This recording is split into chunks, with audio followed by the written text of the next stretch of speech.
Mais de 30 mil detentos foram beneficiados com a saidinha na última semana no estado de São Paulo. E uma parceria entre governo de São Paulo e Justiça deve monitorar os presos que violam a saidinha. Especialistas avaliam casos envolvendo agressões de adultos contra crianças. Frio intenso reforça a importância de doações de agasalhos.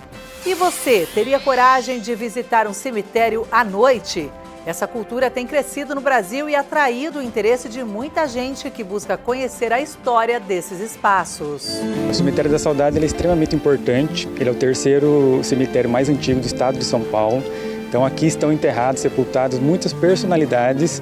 Hoje é quinta-feira e esses são os destaques do Rio Claro Notícias, que já está começando.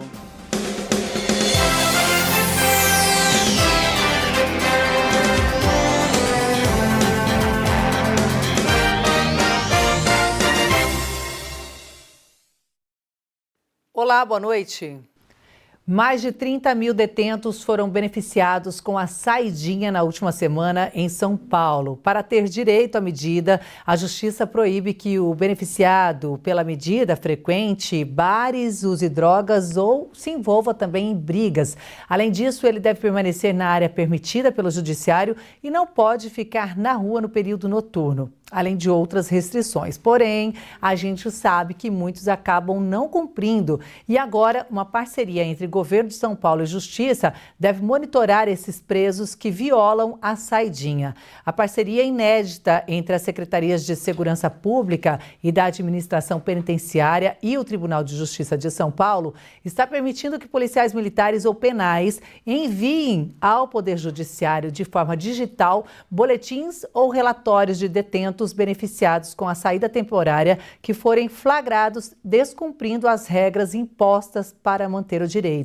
Durante a última saída temporária, que começou na terça-feira e terminou nesta segunda, dia 23, 1.043 presos beneficiados foram flagrados descumprindo as medidas no estado de São Paulo. E em todos os casos, as forças de segurança registraram o fato e notificaram o Poder Judiciário sobre a violação das regras.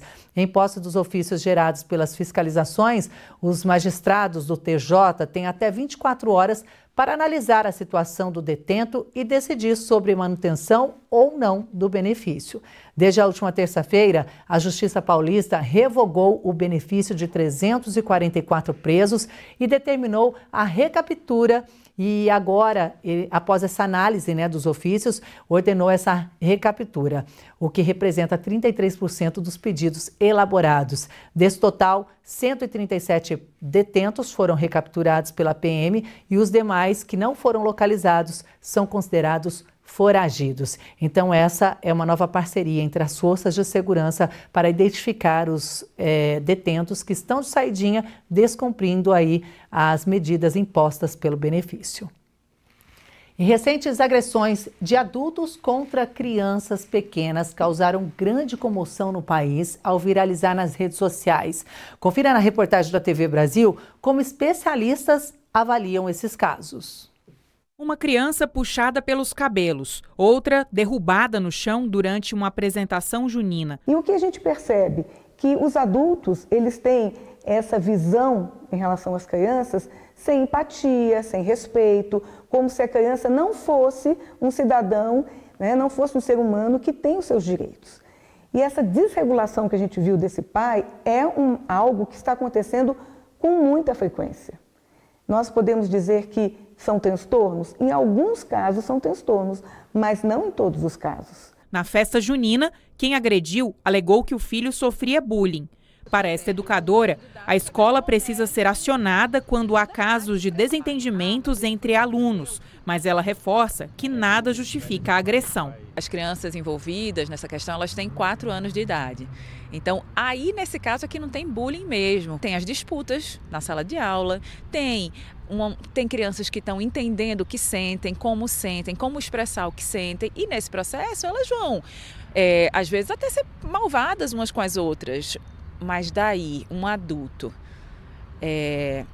enquadrar uma criança de 4 anos, porque essa criança de 4 anos de alguma forma está incomodando o filho dele, é uma perda absoluta do que são os nossos códigos civilizatórios. Levado à delegacia, o adulto agressor assinou um termo de ocorrência e foi liberado. Para este delegado, mesmo não sendo casos tão comuns, é preciso atualizar a legislação para proteger mais as crianças. Nossa legislação tem que mudar de forma urgente para acompanhar a modernidade e essas loucuras que acontecem no dia a dia, né? De alguma maneira, as pessoas subvertem. Então elas acham que é legítimo o pai defender o filho de 4 anos, mas eles não entendem que entre crianças de 4 anos esse tipo de coisa pode acontecer. Essas crianças elas estão aprendendo a viver em sociedade, Já esse pai já deveria ter aprendido. Foi uma cena muito triste mesmo. Mudando de assunto, com a chegada do frio intenso, a Prefeitura reforça a importância da doação de agasalhos para as pessoas mais necessitadas. Como mostramos ontem, a cidade de Rio Claro registrou a segunda temperatura mais baixa dos últimos 14 anos e foi temperatura negativa, viu? De 0,05 grau, de acordo com dados do CEAPLA da Unesp de Rio Claro. E durante este período, segue a campanha do agasalho com doações a famílias e pessoas em vulnerabilidade social. Essa queda na temperatura reforça então a necessidade da colaboração da comunidade na doação de agasalhos. A campanha continua arrecadando material para ser entregue a essas famílias que precisam. Os postos de arrecadação estão instalados no Paço Municipal em Rio Claro, que fica na Rua 3, no Barracão da Solidariedade, que fica no bairro Cidade Nova, Casarão da Cultura, que é no centro da cidade, e também no Centro Cultural, que fica na Rua 2. Quem precisar pode fazer a retirada no Barracão da Solidariedade. Toda ajuda é bem-vinda. Agora, quem precisa receber essas doações também pode ir até o Barracão da Solidariedade. Agora, quem quiser doar em grande quantidade, pode ligar para o telefone 35267171 e solicitar que o Fundo Social faça a retirada desses itens.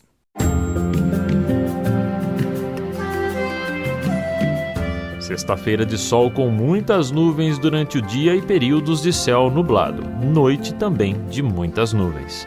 Em Rio Claro, mínima de 16, máxima de 27 graus. Em Araras, mantém-se a mesma oscilação. Mínima de 16, máxima de 27. Já em Leme, as temperaturas oscilam entre 15 e 27 graus. E olha, você teria coragem de visitar um cemitério durante a noite? A cultura de visitar esses espaços no período noturno tem crescido também no Brasil. É uma oportunidade de ter conhecimento sobre a história de cada local. Você vai ver como foi a nossa visita.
De volta com o RC Notícias e agora eu te faço uma pergunta. Você teria coragem de visitar um cemitério à noite?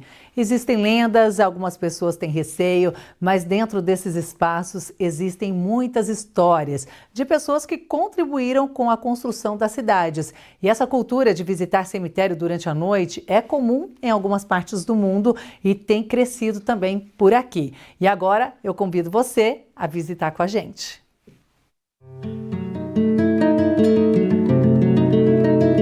Sexta-feira, 8 horas da noite, a nossa reportagem está em um local onde normalmente as pessoas não costumam visitar durante este período. Em alguns lugares até existe essa cultura e a proposta é exatamente esta: desmistificar qualquer receio de entrar em um espaço como este. E é o que nós vamos fazer a partir de agora. E a nossa visita é aqui no Cemitério da Saudade de Piracicaba, que é o terceiro mais antigo do estado de São Paulo. Por aqui são mais de 145 mil sepulturas carregadas de muitas histórias.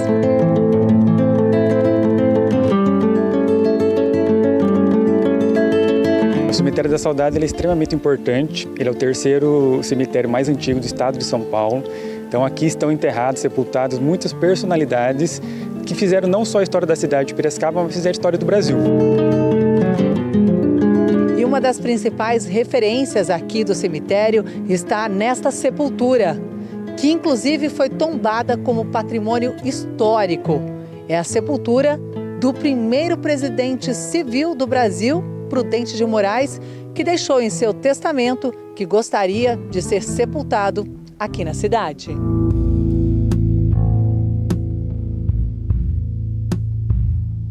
Temos sepultado Almeida Júnior, que na minha opinião é um dos maiores artistas que esse país já viu.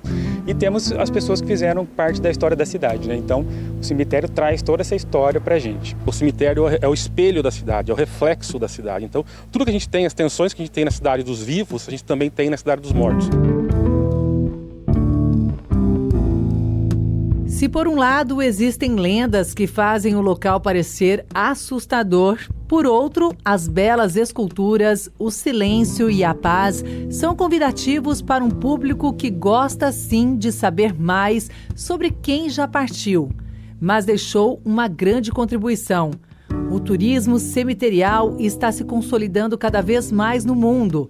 Em Piracicaba, o interesse também tem crescido a cada atividade e vai além da simples curiosidade de visitar o local no período noturno. Minha filha, que tem 14 anos, ela é fascinada por essas coisas, de história, de coisas assim, de cemitério, tanto que a gente sempre, quando dá assim, visita. Aí ela pediu pra mim acompanhar ela, daí eu vim com ela. Eu era meio medrosinha com essas coisas, mas hoje eu tô de boa, eu comecei a ver de outro jeito. Eu acho que cemitério tem toda uma história, né? Tem toda uma cultura, né? Tipo, que não são só pessoas mortas, são pessoas que viveram. Aí eu acho, sempre achei muito interessante, é uma coisa minha mesmo. Ter acesso a todas essas histórias e conhecimentos só foi possível porque em Piracicaba tem sido implantada a cultura de passeios noturnos ao Cemitério da Saudade, que foi inaugurado oficialmente em 2 de dezembro de 1872. Tudo organizado e pensado em cada detalhe que possa agregar historicamente os visitantes e preservar a memória de cada um que contribuiu com a cidade.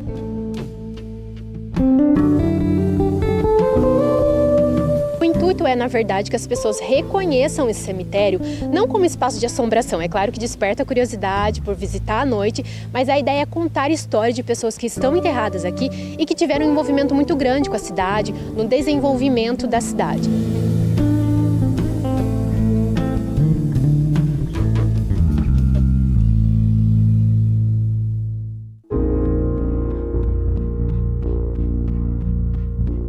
Tinha aqui mais uma mulher da história de Piracicaba, uma mulher importante que deve ser lembrada. Cerca de 80 pessoas puderam conhecer histórias de sepultados no local, como de algumas mulheres destacadas no roteiro.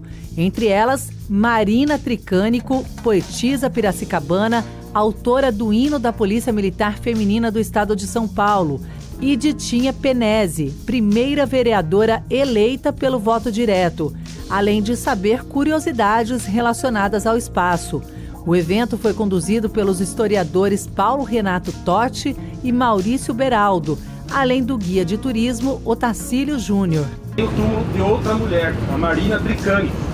Marina Tricani foi poetisa, advogada, ela foi procuradora do Estado de São Paulo. Em 2018 a gente entrou na Jornada do Patrimônio, Piracicaba participou dessa Jornada do Patrimônio Paulista e a gente viu o potencial que o cemitério tinha para fazer essa visita guiada. Depois disso eu ingressei na Associação Brasileira de Estudos Cemiteriais, é uma associação que congrega pesquisadores do Brasil inteiro e de diversas áreas.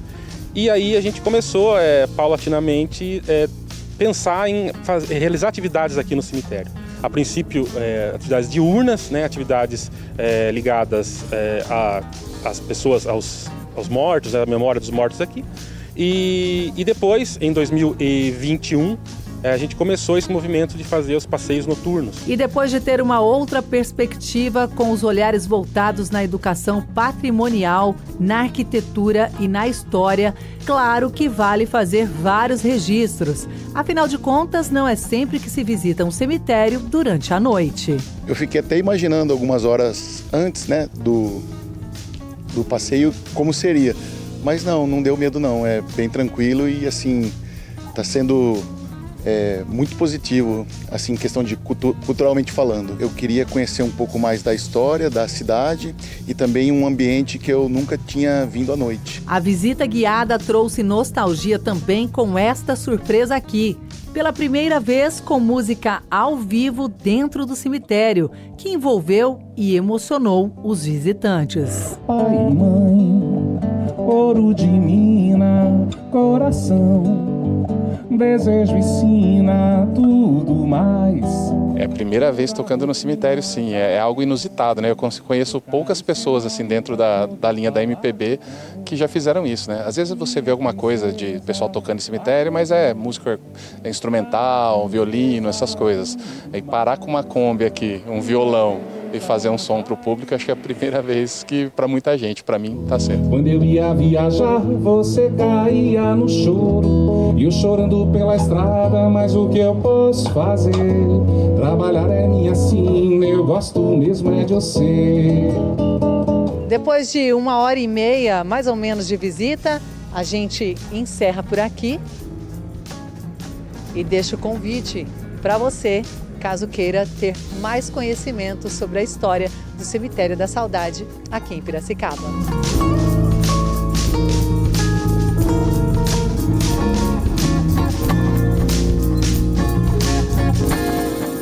Esse foi o Rio Claro Notícias de hoje. Estamos de volta amanhã, sexta-feira, em 2 edições. A primeira ao 12h30. Mas você pode também nos acompanhar na programação, no canal no YouTube, no nosso site e também lá no nosso Instagram. Desejo uma ótima noite para você e até amanhã. Tchau, tchau.